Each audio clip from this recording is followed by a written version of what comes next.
Kristi Naus at the Community Foundation. Welcome to this edition of Connections.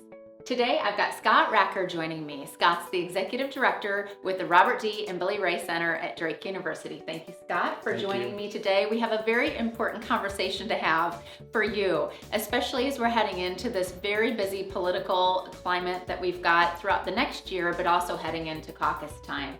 And we're going to talk about civility today and really how to model that as we're heading into the Iowa caucus.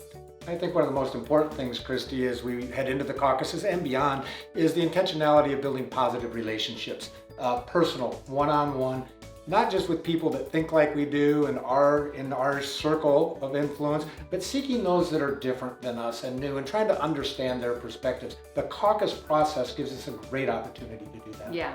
Don't forget, all eyes are going to be on Iowa here in the next couple of weeks and few days. And this is really our opportunity to model what being civil looks like and also just what listening to each other looks like. So there are some key tips and tools that you can use as you strive to have a civil conversation. And one of those is really active listening, right? Seeking to understand as well as being understood. And the caucus gives us a great opportunity to do this. We need to understand the positions that other people have, the candidates they support. And in fact, in the caucus process, as the process moves along, you may be trying to bring some people from somebody else's support into your support. Mm-hmm. So you wouldn't want to have offended them with disrespectful or demeaning actions.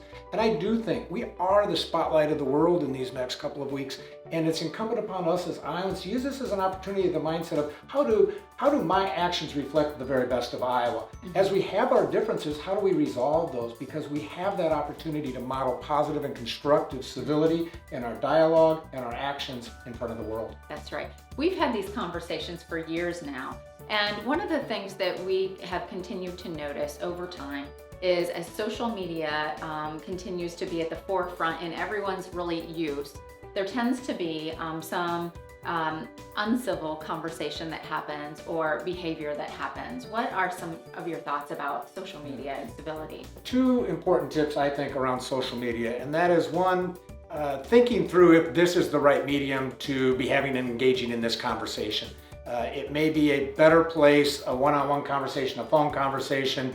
You tend very rarely to change somebody's mind through social media networks. So just thinking, what am I trying to accomplish? Mm-hmm. And is what I'm going to say going to build up my relationship with people or damage them? The second element that's really critical in social media is vetting out and understanding where your information is coming from.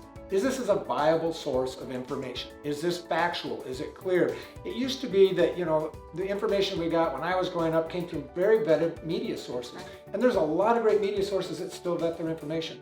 There are also people with our advance in technology that are blogging from their homes and putting out information that may not have been as factually vetted out. And I think it's important for us to use facts as we're trying to uplift our own arguments and learn about others. That's absolutely. So those are great tips. Thank you for sharing them. There's also a website that you can go to called showsomerespectiowa.org. There are resources there. There are guides to help you know what to say and how to handle certain situations. There's even an agreement that we have and we read before meetings in this community. So sort of a pledge to honor civility during our conversations.